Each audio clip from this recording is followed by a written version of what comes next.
영국의 시인인데요. 이 프란시스 탐슨이라는 사람이 그의 시를 한 편을 썼습니다. 하늘의 사냥개입니다. 제목부터 예사롭지 않죠? 이 탐슨은 하나님을 사냥개로 표현했습니다.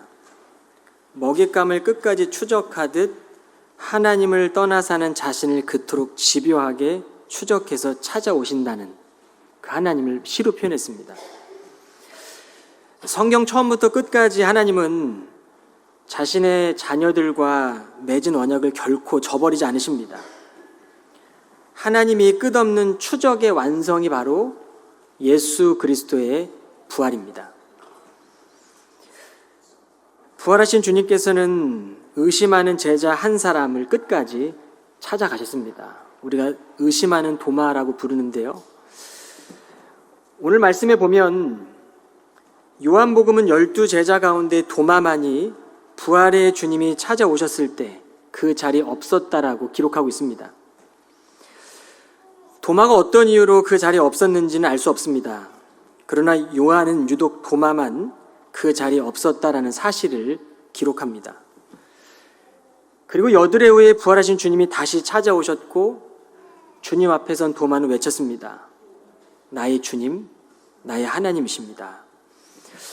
여러분이 고백 속에 부활의 감격이 담겨 있습니다. 우리가 매주 사도신경을 통해 산자와 죽은 자를 심판할 오시리라, 죄를 사하여 주시는 것과 몸이 다시 사는 것과 영원히 사는 것을 믿사옵나이다라고 고백하지 않습니까? 우리가 고백하는 그 믿음은 어떤 믿음입니까? 성경은 그리스도의 영이 거하면 죽을 몸도 살릴 것이다 라고 선언하고 있습니다. 로마서 8장 9절 11절 말씀을 같이 보시겠습니다. 만일 너희 속에 하나님의 영이 거하시면 너희가 육신에 있지 아니하고 영에 있나니 누구든지 그리스도의 영이 없으면 그리스도의 사람이 아니니라.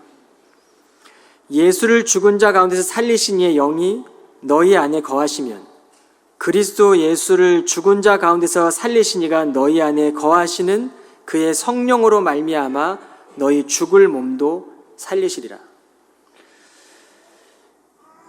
여러분이 나의 주라는 고백은요, 한 사람으로 말미암아 죽음이 들어왔는데 또 한 사람으로 말미암아 죽은 자의 부활이 완성되었음을 우리는 믿는 것입니다.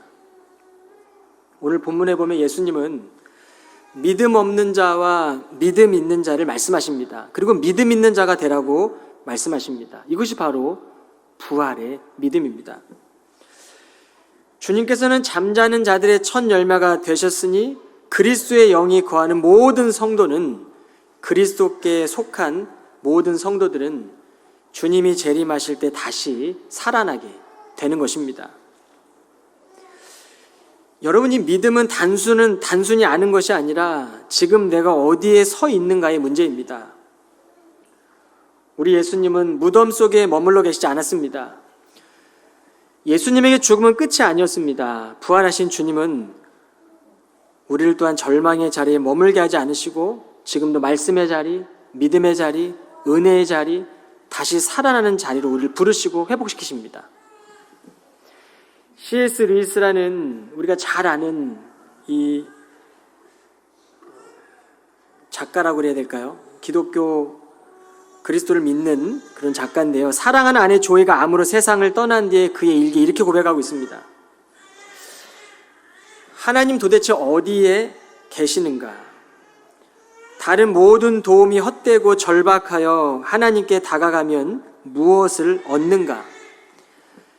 면전에서 쾅 하고 닫히는 문, 안에서 빗장을 지르고 또 지르는 소리, 그리고 침묵, 차라리 돌아서는 게 낫다. 왜 그분 우리가 번성할 때는 사령관처럼 군림하시다가 환난의 때는 이토록 도움 주시는데 인색한 것일까? 여러분, 하나님을 잘 알았던 C.S. 루이스는 사랑하는 아내를 떠나보내고 이렇게 부르짖었습니다. 절박함으로 부르짖었습니다. 이 부르짖음은 절망의 자리에서도 하나님을 놓지 않으려고 했던 절박함일 것입니다. 주님을 만났던 11명의 제자들이 일주일이 지났고 오늘 우리처럼 주일이 되어 다시 다락방에 모였습니다. 그런데 그들은 여전히 유대인들을 두려워하여 문을 굳게 잠근 채 모여 있었습니다. 놀라운 것은 도마만이 아니라 부활의 주님을 배웠던 11명의 제자들도 여전히 숨어서 두려움에 떨고 있었던 것입니다.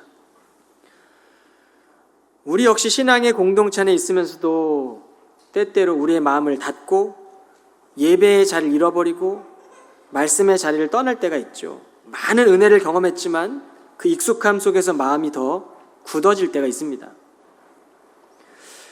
그런데 주님께서는 여드레오에 다시 제자들을 찾아오셨고 그 자리에는 도마도 함께 있었습니다. 그런데 주님은 이미 도마의 마음을 아셨습니다. 도마는 내가 예수의 못자국을 직접 손으로 확인하지 않고는, 그 옆구리를 내가 만져보지 않고는, 그 못자국 난 손을 내가 만져보지 않고는 나는 믿을 수 없습니다라는 그 마음을 주님은 아셨습니다. 그리고 주님은 못자국 난 손과 옆구리를 보여주시며, 자, 이리 와서 내 손가락을 여기 넣어보고 또 내 손을 내 옆구리에 넣어보라. 그리고 이제부터는 믿음 없는 자가 되지 말고 믿음 있는 자가 되어라 라고 말씀하십니다. 여러분, 이것은 예수님이 책망하기 위한 것이 아닙니다. 의심하던 도마를 믿음의 자리로 이끌기 위해서 오셨던 것입니다. 사람은 본능적으로 자신의 상처를 숨기려 하지만 부활하신 주님은 자신의 상처를 감추지 않으셨습니다. 오히려 그 상처를 보이심으로써 도마의 의심을 믿음으로 바꿔주셨습니다. 그때 도마 입에서 터져나왔던 고백이 바로 나의 주님, 나의 하나님입니다. 주님은 바로 도마 입술의 이 고백을 위해 찾아오셨던 것입니다. 도마뿐만이겠습니까? 11명의 제자들도 마찬가지일 것이고 우리도 마찬가지입니다. 여러분, 예수님이 공생애 3년 동안 하셨던 그 모든 사역의 표징들, 기적의 모든 표징들이 갖고 가리키는 것이 무엇입니까? 나의 주, 나의 하나님. 주님을 만난 성도들이, 주님을 만난 자들이 이 고백을 했던 것이죠. 주님은 죄인들을 찾아가셨고 귀신 들린 자를 찾아가셨고 병든 자를 찾아가셨고 기적을 일으키셨습니다. 물을 포도주로 바꾸시고 죽었던 나사로를 살리시고, 이 모든 표징들과 표적들이 가리키는 것이 바로 나의 주, 나의 하나님이라는 고백입니다. 삶의 자리가 바뀌는 것입니다. 내가 주인으로 살다가 오직 내 삶의 자리의 주인은 하나님이십니다. 주님이십니다. 이 고백 듣기 위해서 주님이 찾아오신 거예요.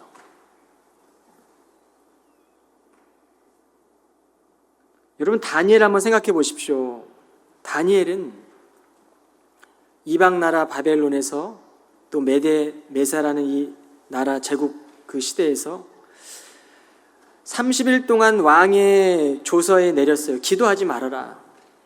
그 도장에 찍힌 것을 알았지만 그는 집으로 돌아갔고 하루에 3번씩 매일 하던 것처럼 예루살렘을 향해 열린 창문 앞에서 평소와 같이 기도했습니다. 여러분, 그의 기도는 상황을 바꾸기 위함이 아니라 하나님을 향한 전적인 신뢰였고 믿음이었습니다. 이후에 다니엘이 어떻게 됐는지 잘 아실 겁니다. 사자굴에 던져집니다. 근데 저는 오늘 설교를 준비하며 눈에 띄었던 구절이 있습니다. 다니엘서 6장 17절 말씀입니다. 이에 돌을 가져다가 굴 입구를 막고 사자굴에 들어간 다니엘이 나오지 못하도록 사자굴 입구에 돌을 가져다 굴 입구를 막고 왕이 자기의 도장과 귀족들의 도장을 봉인하였으니 이는 다니엘에 관한 일을 변경하지 못하게 하려 함이었더라.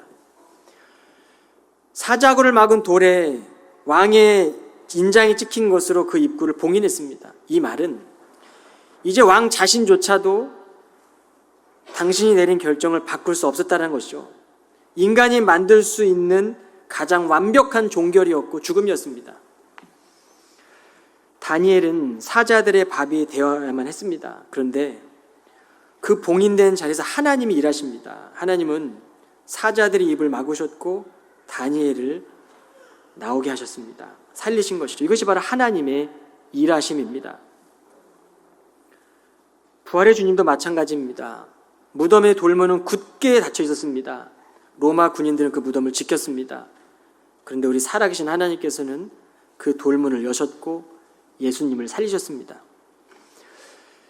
부활하시고 이제는 승천하신, 이제는 예수님을 직접 볼 수 없는 우리는 그런 시대를 살아가지만 이 진리를 믿는 자들은 부활의 감격과 능력으로 살아가게 됩니다.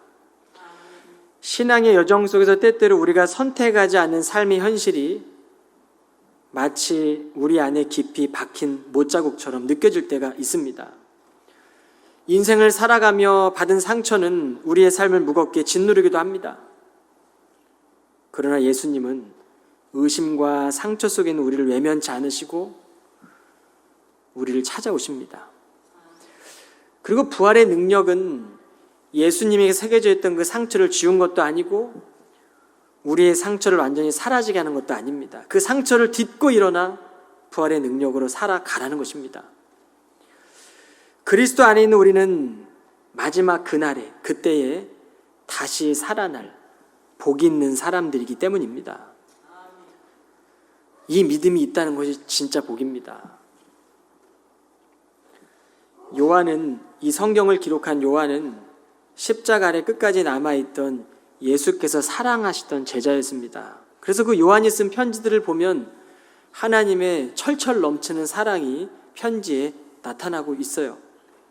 한 구절만 보면 사랑 안에는 두려움이 없나니 온전한 사랑은 두려움을 내어 쫓아내느니라. 이는 두려움에는 고통이 있음이라. 두려워하는 자는 사랑 안에서 온전해지지 못하였느니라. 죽음의 권세와 죽음의 두려움을 이기는 방법은요, 우리의 강한 의지도 아니고 비장한 각오도 아닐 것입니다. 우리가 신앙생활하며 너무나도 잘 경험했던 것이죠. 그런데 하나님의 이 온전한 사랑이 두려움을 내어 쫓습니다. 요한은 오늘 이 편지를 기록한 목적을 이렇게 밝히고 있는데, 예수가 하나님의 아들 그리스도이심을 믿게 하고 또한 그 이름을 믿음으로써 영원한 생명을 얻게 하려는 것입니다. 주님께서 승천하시기 전에 말씀하신 게 무엇입니까? 약속하신 성령을 받을 때까지 떠나지 말라. 그 약속을 믿고 자리를 지키고 기다릴 때 모여있던 성도들은 성령 세례를 받고 온 세상 땅끝까지 복음을 전하기 위한 제자들이 되었습니다. 우리가 신앙생활 하다 보면 때때로 고민이 깊어질 때도 있고, 우리가 사랑했던 사람을 떠나보낼 때에는 깊은 슬픔이 밀려오기도 할 것입니다. 그러나 하나님께서 예수 그리스도를 보내주신 이유가 너무나도 분명하지 않습니까?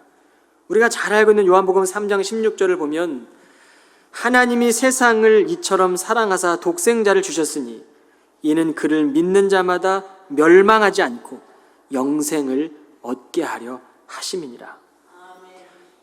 여러분이 하나님의 크신 사랑이 믿어질 때 그 믿음을 통해 우리는 부활의 벅찬 감격과 부활의 크신 능력이 우리 안에 임하게 됩니다.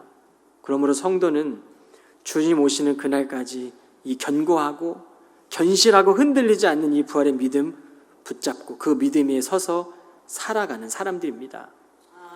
이것이 우리에게 기적인 것이죠. 예수님이 그 기적, 이 믿음을 위해서 우리 가운데 오셔서 모든 기적의 표징들을 많이 행하셨습니다.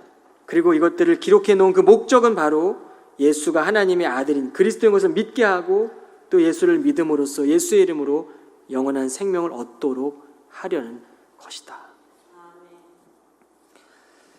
성경은 하나님이 만난 사람들을 나의 죄와 연약함을 깨닫고 주님을 구주로 고백하고 있다라고 증언하고 있습니다. 오늘 부활의 주님을 목격했던 도마도 그랬습니다. 나의 주님이시오, 나의 하나님이십니다 라는 이 고백이 터져나왔습니다. 여러분, 이 고백은 단지 인간의 결단이 아닙니다. 부활하신 주님께서 죄인을 구원하시려고 우리를 하나님의 통치 아래로 부르시는 것이죠. 우리는 그 아래 주님을 이렇게 부르는 겁니다. 고백하는 것입니다. 주님은 우리에게 부활의 능력을 지니고 세상 속으로 나아가라고 말씀하셨습니다. 오늘 이 본문의 9절, 2전 9절들을 보면 주님은 찾아오셔서 11명의 제자들에게 평안하라라고 2번을 말씀하세요. 그리고 하신 말씀이 성령 세례를 받으라. 성령을 받으라고 말씀하십니다. 그리고 하신 말씀이 하나님께서 나를 보내신 것 같이 나도 너희를 보내노라. 제자로 살아가라는 말씀입니다.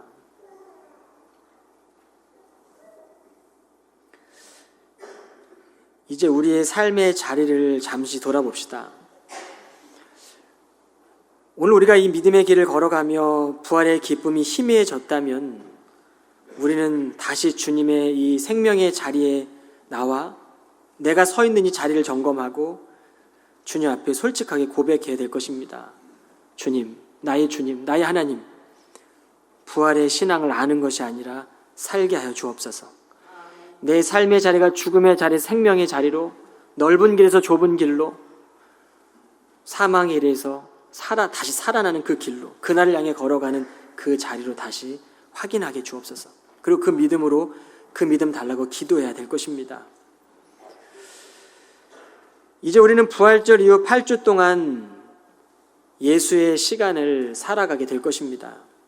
일상의 시간들이 주어지겠지만 그 일상의 시간 가운데 주님의 살아계심을 고백하십시오. 비록 지금 깊은 절망과 아픔 속에 있을지라도 우리가 서 있는 자리는 여전히 하나님의 자리로 부름받은 자리입니다. 부활하신 주님 앞에서 결국 흔들리지 않는 생명의 자리입니다. 주님은 죽음을 이기셨고 다시 살아나셔서 죽음의 권세를 깨뜨리셨습니다.